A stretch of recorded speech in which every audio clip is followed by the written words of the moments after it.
The exploration vessel had been drifting through empty space for nearly 200 cycles. Commander Al stood at the observation deck, his four eyes scanning the darkness ahead. He had explored more than 2,000 worlds in his long career. Most of them were dead rocks floating in the void. Some had simple life forms. A few had primitive creatures that would never look up at the stars. He expected nothing different from this uncharted region of the galaxy. The ship's sensors began to hum. Al turned toward the console where his science officer, a young Namda, was working. Her scales had turned a bright shade of blue, which meant she was either excited or terrified. Perhaps both. "Commander," she said, her voice trembling, "you need to see this." Al walked over and looked at the readings. At first, he did not understand what he was seeing. There was a small yellow star ahead, unremarkable in every way. Around it orbited 8 planets of various sizes. The third planet from the star caught his attention. It was small and blue, covered mostly in water. That alone was not unusual. Many worlds had water. But this world was different. The sensors showed cities on the surface. Millions of them. Lights glowed across the dark side of the planet like scattered jewels. Radio signals burst from the surface in thousands of overlapping frequencies. The planet was alive with activity. "That is impossible," Al whispered. He had studied the galactic maps his entire life. This region of space was supposed to be empty. No intelligent species had ever been recorded here. Yet the evidence was right in front of his eyes. Not only did this planet have intelligent life, but that life had built a civilization. I pulled up more data. "Commander, they have achieved nuclear fission. They have sent machines to their moon. They have probes traveling beyond their solar system right now." Al felt his heart beating faster. In all the known galaxy, there were perhaps 300 spacefaring species. Each one had been discovered and documented over millions of years. The idea that a new species could emerge without anyone noticing seemed absurd. And yet, here they were. "Send a message to the Galactic Assembly," Al ordered. "Priority 1. Tell them we have found something extraordinary." The message traveled across the galaxy at faster-than-light speeds. Within hours, every major species in known space had received the news. Though with their vast diplomatic networks began preparing an envoy. The ancient warriors who trusted no one watched with suspicious eyes. The peaceful scholars who had studied the universe for eons gathered in their great libraries to discuss what this discovery might mean. And on the small blue planet called Earth, life continued as it always had. Danny Carter was tired. He had been working the late shift at NASA's Johnson Space Center in Houston for 3 weeks straight. The coffee in his cup had gone cold hours ago, but he kept drinking it anyway. His job was to monitor deep space signals, looking for anything unusual. Most nights, there was nothing. Just the quiet hum of distant stars and the occasional ping from one of their own satellites. Tonight was different. Danny noticed a flicker on his screen, then another. He leaned forward in his chair and rubbed his eyes. The readings made no sense. According to his instruments, 17 large objects had just appeared at the edge of the solar system. They had not come from anywhere. They had simply appeared as if they had stepped out of thin air. He grabbed his phone and called his colleague. She was supposed to be off duty, but Danny knew she would want to see this. "Get down here," he said. "Something weird is happening." 20 minutes later, rushed into the control room. Her hair was still wet from the shower, and she was wearing mismatched shoes, but she did not care. She looked at the screen and her mouth fell open. "Those are not asteroids," she said. "No," Danny agreed, "they are not." The objects were moving in perfect formation. They were slowing down as they approached the inner planets. Whatever they were not natural. Someone was controlling them. Sat down at the console next to Danny. Her fingers flew across the keyboard as she tried to get more information. The objects were huge, each one at least a kilometer long. They were shaped like nothing she had ever seen before. Long and sleek, with strange angles that seemed to shift depending on how she looked at them. "We need to call this in," said. Danny nodded. He picked up the phone again, but his hand was shaking. In all his years at NASA, he had dreamed of a moment like this. He had imagined what it would feel like to discover proof that humanity was not alone in the universe. Now that the moment had arrived, he felt nothing but fear. Across the world, other observatories began to notice the same anomaly. Telescopes in Chile, Australia, and China all pointed toward the edge of the solar system. Governments received urgent messages from their space agencies. Military leaders gathered in secure rooms to discuss what to do. But there was nothing anyone could do except watch and wait.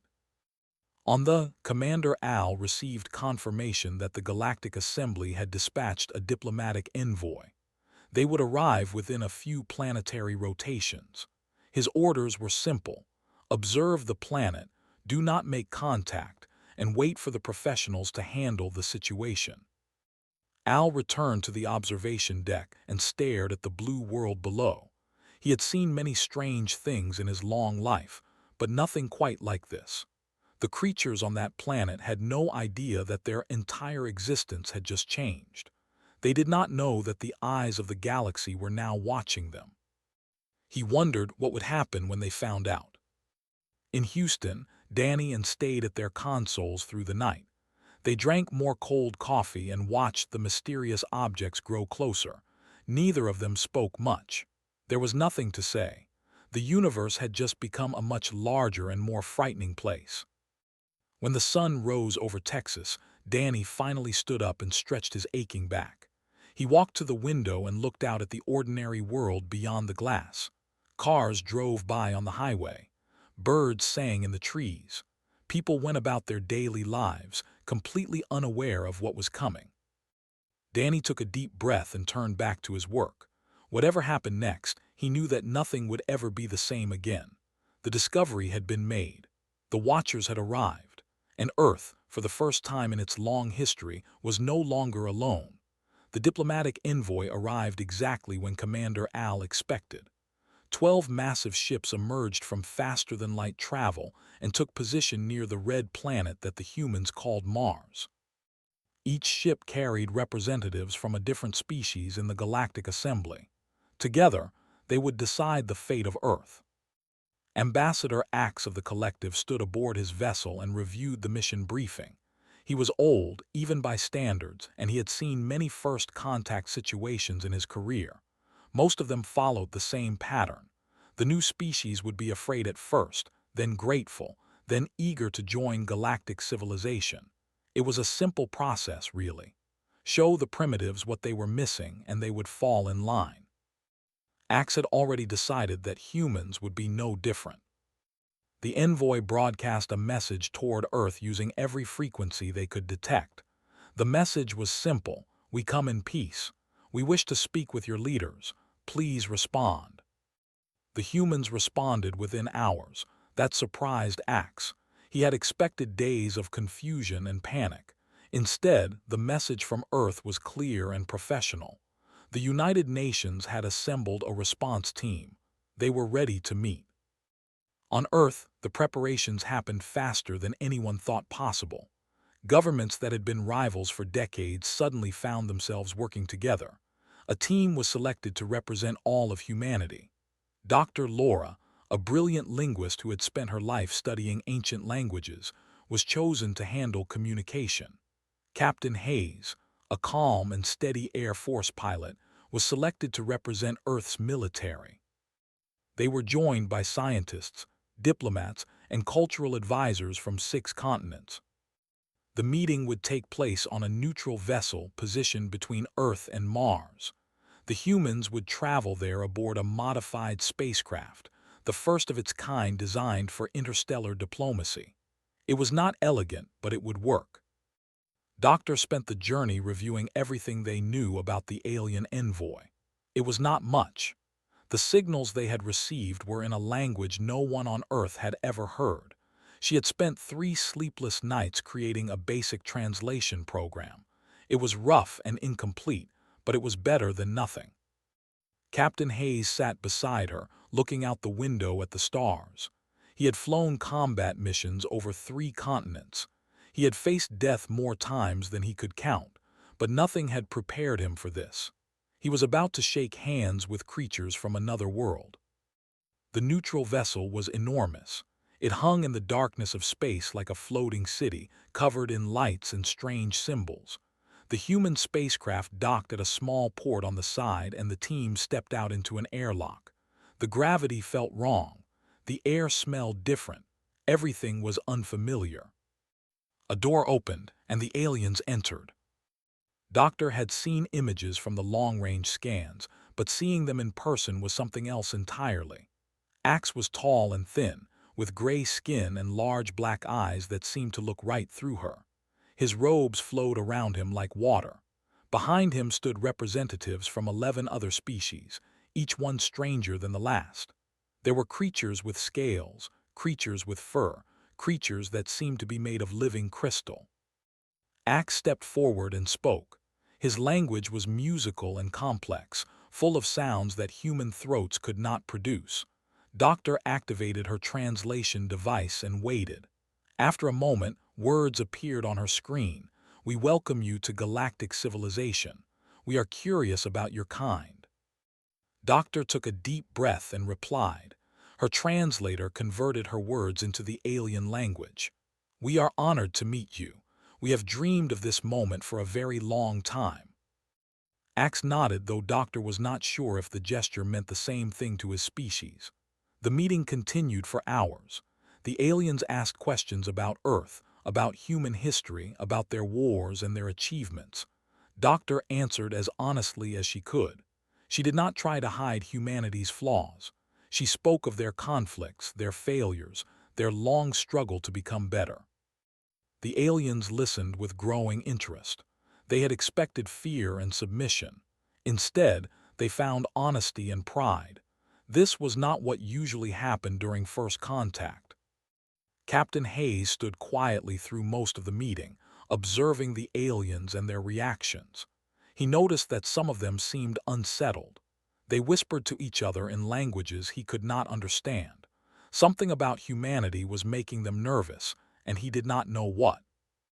Near the end of the meeting, Doctor made an unusual request. She asked if she could share something from Earth, something that would help the aliens understand her people better. Axe agreed, curious about what she might offer. Doctor pulled out a small device and pressed a button. Music filled the chamber. It was Ninth Symphony, recorded by one of Earth's finest orchestras. The sound swelled and crashed like waves against a shore, full of joy and sorrow and everything in between. The effect was immediate. Several of the alien delegates began to weep. Axe stood frozen, his large eyes fixed on nothing. The representative, a creature that looked like a walking tree, lowered its branches in what appeared to be a bow. Even the observer, a soldier who had killed thousands in battle, was moved. When the music ended, the chamber was silent for a long time.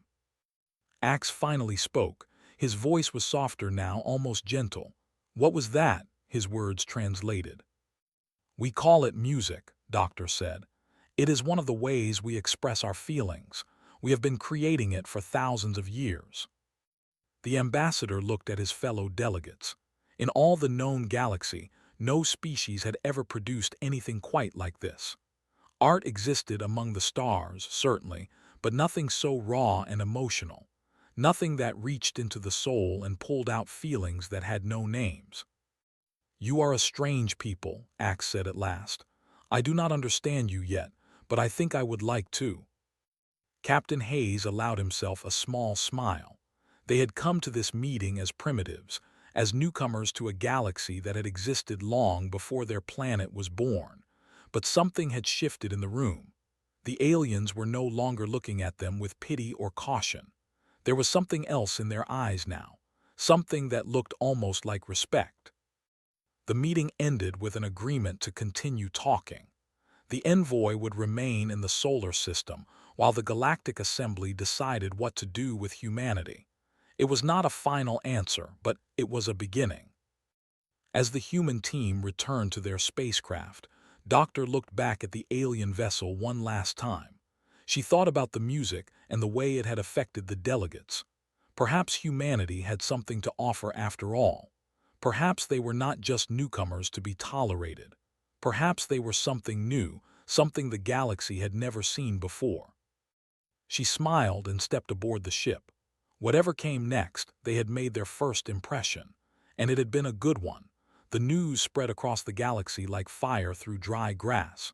A new species had been discovered on a small blue planet near the edge of known space. They called themselves humans, and they were unlike anything the galaxy had ever seen. The Galactic Assembly ordered a full assessment. Scientists, scholars, and observers from dozens of worlds descended upon the Sol system to study these strange creatures. They watched from orbit. They analyzed signals. They requested permission to walk among the humans and learn about their ways. The humans agreed, though they insisted that the observers follow certain rules. The aliens found this amusing. Primitive setting conditions for advanced species. It was almost charming. What they discovered over the following months changed everything. The first thing the observers noticed was how fragile humans were. Their bodies broke easily. A fall from a small height could shatter their bones. Their skin tore at the slightest touch. They aged rapidly, living only a single century at most before their systems failed. By galactic standards, they were barely more durable than paper. And yet they thrived everywhere. A biologist named Al spent weeks studying human adaptation. He traveled from the frozen wastelands of a place called Antarctica to the burning deserts of Africa. He climbed mountains where the air was so thin that most species would suffocate. He descended into jungles so thick and dangerous that even the hardiest creatures avoided them. In every place he found humans, living, working, building. They were not surviving despite their environment. They were conquering it. "This makes no sense," Al wrote in his report. "They should not be able to exist in these conditions. Their biology does not support it, and yet they persist. They adapt. They refuse to die." The second thing the observers noticed was human history. The archives on Earth were open to anyone who wished to study them, and the aliens studied them carefully. What they found was horrifying. Humans had been at war with themselves for their entire existence. They had fought over land, over resources, over ideas. They had built weapons capable of destroying their entire planet. They had used some of those weapons. By every model the galaxy possessed, they should have wiped themselves out thousands of years ago. But they did not. Every time they fell, they rose again. Every time they destroyed, they rebuilt.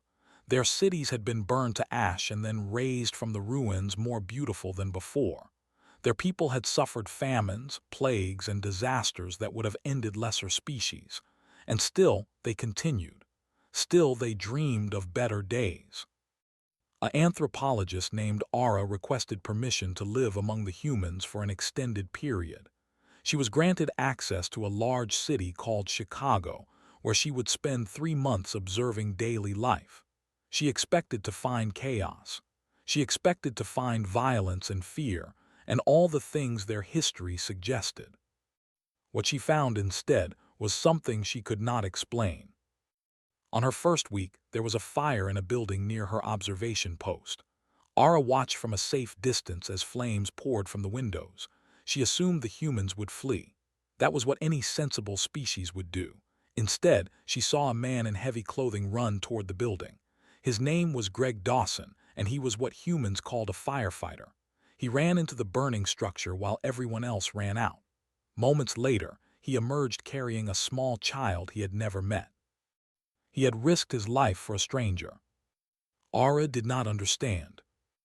In her second month, she observed a human called, was a teacher at a local school. Her job paid very little and her days were long and exhausting.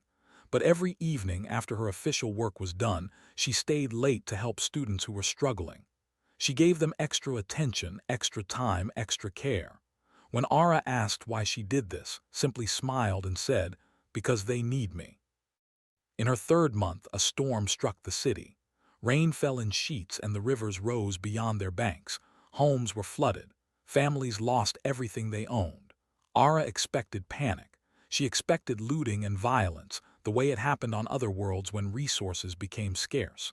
Instead, she saw neighbors helping neighbors. People who had argued for years suddenly worked together to save each other's homes. Strangers opened their doors to those who had nowhere else to go. Ara's final report to the Galactic Assembly was unlike anything she had ever written. She described the firefighter and the teacher. She described the flood and the community that rose to meet it. She described 1,000 small moments of kindness she had witnessed during her time on Earth. At the end of her report, she wrote a single conclusion. Humans possess something the galaxy has never documented before. They call it hope. It is the belief that tomorrow can be better than today, even when all evidence suggests otherwise. It is the willingness to sacrifice for strangers, to rebuild after destruction, to love even when love brings pain. I do not fully understand it, but I believe it may be the most powerful force in the universe. The report was read by every major species in the assembly. Some dismissed it as exaggeration. The in particular saw it as weakness. A species that cared so much for individuals would never be able to make the hard choices that survival required. They were soft. They were sentimental. They would be easy to conquer. But others saw something different. The elders who had studied the cosmos for millions of years recognized something ancient and powerful in Ara's words. The master diplomats who prided themselves on understanding every species they encountered admitted that humans confused them. These creatures were a contradiction. They were violent and peaceful, selfish and generous, foolish and wise. They were everything at once. Ambassador Axe read the report 3 times. He thought about the music Doctor had played during their first meeting. He thought about the way the humans had faced his delegation without fear, with pride in who they were despite all their flaws. He thought about the look in their eyes when they spoke about their home. These humans were something new, something the galaxy had never seen before, and Axe was beginning to suspect that they might change everything. Back on Earth, life continued as it always had. People went to work. Children went to school. Lovers walked hand in hand through parks, and old friends shared meals together. They did not know that scientists from 100 worlds were watching them, studying their every move. They did not know that their simple acts of kindness were being recorded and analyzed by beings who had never seen such things. They were just living, just hopping, just being human. And the galaxy watched in wonder. The Dominion had ruled their sector of the galaxy for over 50,000 years. They had conquered hundreds of worlds and crushed every species that dared to oppose them. Their warships were the most powerful ever built. Their soldiers were bred for combat from birth. They feared nothing and no one. When the reports about humanity reached the high command, they did not see hope or kindness or music. They saw a threat. "This species is unpredictable," said War Master Al, studying the intelligence files. "They adapt too quickly. They unite when threatened. If we allow them to develop, they will become a problem." The decision was made within a single day. They would not wait for the Galactic Assembly to decide humanity's fate. They would take matters into their own hands. 300 warships jumped into the Sol system without warning. They emerged from faster-than-light travel in perfect formation, their weapons already charged and ready. The human defense satellites were destroyed in the first minute. The orbital stations followed shortly after. By the time anyone understood what was happening, they had complete control of the space around Earth. War Master Al broadcast his ultimatum to every corner of the planet. His message was simple: you will submit to rule, or your world will burn. You have one planetary rotation to decide. The Galactic Assembly received the news with horror. An unprovoked attack on a developing species was a clear violation of galactic law, but no one dared to challenge them directly. Their fleet was too powerful. Their reputation was too fearsome. Many delegates quietly hoped that humanity would simply surrender. It would be easier for everyone if this troublesome species just accepted their fate. But humanity did not surrender. Within hours of the ultimatum, something unprecedented happened. Leaders from every nation on Earth gathered for an emergency session. Countries that had been enemies for centuries put aside their differences. Old grudges were forgotten. Old alliances were strengthened. For the first time in human history, the entire planet spoke with a single voice. "We will not submit," said the united response. "We will fight." The preparation happened at impossible speed. Factories that had been building cars and appliances were retooled to produce weapons. Every aircraft that could fly was modified for combat. Engineers from a dozen countries worked together around the clock, sharing technology and ideas without hesitation. In Seoul, a physicist named Park made a breakthrough that would have seemed impossible just weeks earlier. He had been working on theoretical faster-than-light travel for years, with little success. But the threat of extinction focused his mind in ways nothing else could. He shared his research openly, giving humanity its first real chance at matching alien technology. Captain Hayes was given command of the Human Defense Fleet. It was a strange fleet made up of spacecraft that had never been designed for war. They were held together with determination and creative engineering. Their weapons were primitive compared to what they possessed, but the crews were ready. They had trained for days without sleep. They had written letters to their families. They knew they might not come home. "We don't have to win," Captain Hayes told his people before the battle. "We just have to hold long enough for help to arrive. We just have to show them that we will not go quietly." The fleet attacked at dawn, Earth time. 300 warships against a few dozen human vessels. By every calculation, the battle should have lasted minutes. The humans should have been destroyed almost immediately. But something strange happened. The humans did not fight the way they expected. They did not form neat lines or follow predictable patterns. They moved chaotically, unpredictably, using tactics that made no sense to commanders. They flew their damaged ships directly into enemy formations, forcing them to scatter. They targeted weak points in the alien armor that even engineers had not known existed. A pilot named Cole flew his damaged fighter straight into the bridge of a cruiser, destroying it completely. His last words over the radio were calm and steady. "For Earth." A young officer named Park, no relation to the physicist, discovered that the communication systems operated on a specific frequency. She led a team that jammed those frequencies, throwing the enemy fleet into confusion. Captain Hayes himself destroyed 3 enemy vessels before his own ship was critically damaged. Even then, he refused to retreat. He continued to coordinate the defense from a burning bridge, giving orders until the very last moment. The battle raged for 12 hours. The human fleet was reduced to a handful of battered ships. Their losses were enormous, but they were still fighting. They were still holding the line. And then reinforcements arrived.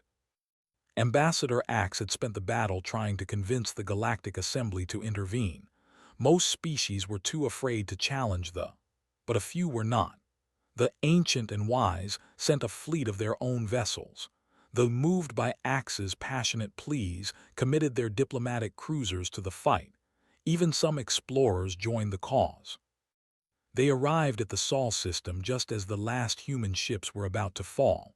The combined fleet caught them by surprise, attacking from multiple directions at once. The battle shifted. The formation broke. War Master Al, who had never retreated from anything in his life, was forced to order his fleet to withdraw. The humans had won. The celebration that followed was unlike anything Earth had ever seen. People poured into the streets of every city on the planet. Strangers embraced. Enemies shook hands.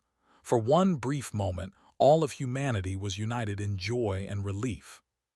Captain Hayes was recovered from the wreckage of his ship, badly injured but alive.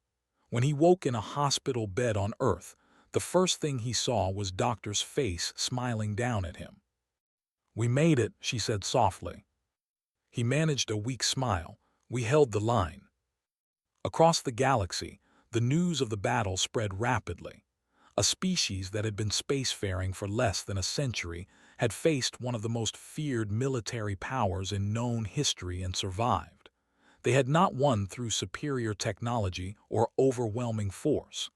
They had won through something else entirely. They had won because they refused to give up, because when everything seemed lost, they found strength in each other, because they would rather die free than live as slaves. They had wanted to teach humanity a lesson about power. Instead, humanity had taught the galaxy a lesson about courage. And nothing would ever be the same again. The defeat of the fleet sent shockwaves through galactic civilization. For 50,000 years, the Dominion had been considered invincible. They had conquered entire sectors without losing a single major battle, and now they had been forced to retreat by a species that had barely learned to leave their own planet. The Galactic Assembly convened an emergency session on their capital world. Representatives from over 200 species gathered in the Great Chamber to discuss what had happened and what it meant for the future. The debate was fierce and divided. Some delegates demanded that humanity be contained. They argued that humans were too dangerous to be allowed into galactic society. A species that could adapt so quickly, that could fight with such ferocity, that could unite so completely when threatened posed a risk to the established order. Better to quarantine them now, before they grew too powerful. Others disagreed. They pointed to the courage humans had shown, the sacrifices they had made. They spoke of the music and the art, the kindness and the hope. They argued that humanity represented something new, something valuable, something the galaxy desperately needed. The debate continued for weeks. Alliances formed and dissolved. Old rivalries flared. It seemed as though no consensus would ever be reached. Then Ambassador Axe rose to speak. He was old now, older than any other delegate in the chamber. He had served the Galactic Assembly for longer than most species had existed. When he spoke, everyone listened. "I have dedicated my life to understanding the peoples of this galaxy," Axe began. "I have studied hundreds of species. I have negotiated treaties between ancient enemies. I believed I understood what makes civilizations rise and fall, but I was wrong." He paused, looking around the chamber at the hundreds of faces watching him. "When I first met the humans, I expected to find primitives, creatures barely aware of the universe around them. I expected fear, confusion, desperation. Instead, I found something I had never seen before." Axe walked slowly across the chamber floor, his robes trailing behind him. "During our first meeting, one of their representatives played music for us. It was a simple thing, really, just sounds arranged in patterns.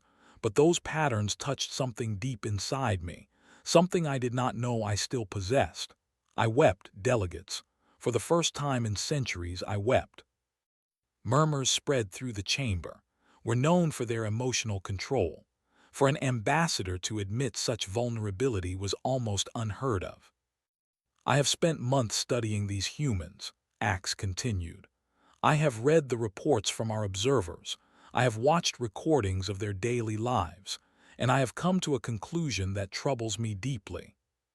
He stopped in the center of the chamber and turned to face the assembly.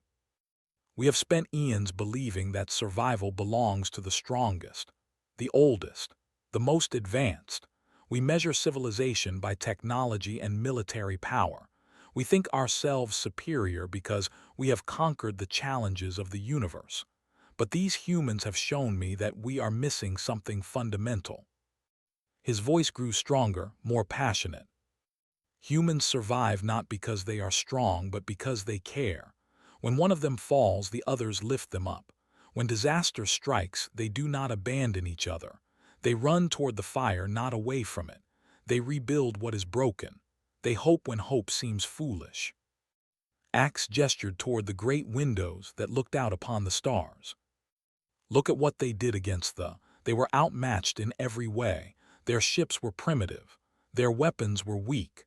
By every rational calculation, they should have surrendered. Instead, they fought. Not because they thought they could win, but because they believed some things were worth dying for. They believed in each other. He turned back to the assembly, his eyes sweeping across the chamber. That is not weakness, delegates. That is the greatest strength the galaxy has ever seen, and we would be fools to reject it. The chamber was silent for a long moment. Then slowly one delegate began to applaud, then another, and another. The sound grew until it filled the entire space, echoing off the ancient walls. The vote was unanimous. Humanity was granted full membership in the Galactic Assembly. The news reached Earth within hours. Celebrations erupted across every continent. In cities and towns, in villages and farmhouses, people looked up at the sky and knew that they had earned their place among the stars. In Houston, Danny Carter and watched the announcement together from the same control room where they had first detected the alien vessels. So much had changed since that night. The whole world had changed. And yet, in some ways, everything was still the same. "We made it," said quietly. Danny nodded. He thought about all the people who had worked so hard to bring them to this moment. The scientists and engineers, the soldiers and diplomats, the ordinary people who had shown extraordinary courage when it mattered most. "Yeah," he said, "we did." Across the world, children looked up at the night sky with new wonder. Their parents had told them stories about the stars, about the beings that lived among them, about the great adventure that awaited humanity. Those children dreamed of futures that had seemed impossible just months before. They dreamed of exploring distant worlds, of meeting strange new species, of carrying the best of humanity into the cosmos. Ambassador Axe returned to the Sol system one final time before departing for his. He met with Dr. and Captain Hayes aboard the same neutral vessel where they had first made contact. The meeting was informal now, more like old friends reuniting than diplomats negotiating. "What happens next?" Doctor asked. Axe smiled, a gesture he had learned from the humans during his time with them. "That is up to you. The galaxy is vast. There is much to explore, much to learn, much to contribute. Your journey is just beginning." Captain Hayes shook the ambassador's hand, a gesture that Axe had come to appreciate. "Thank you for everything." "Do not thank me," Axe replied. "You earned this yourselves. All I did was help the others see what was already there." He looked out the window at the blue planet floating in the darkness, small and fragile and impossibly beautiful. "Take care of that world," he said softly, "and remember who you are. The galaxy is watching. Make us proud."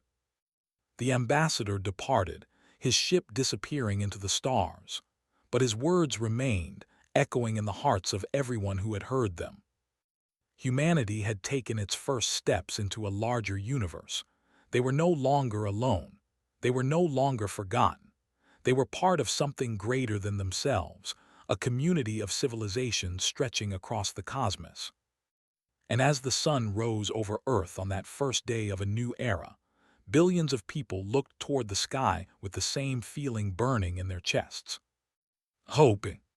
The same hope that had carried them through darkness and despair. The same hope that had made them who they were. The same hope that would carry them to the stars and beyond.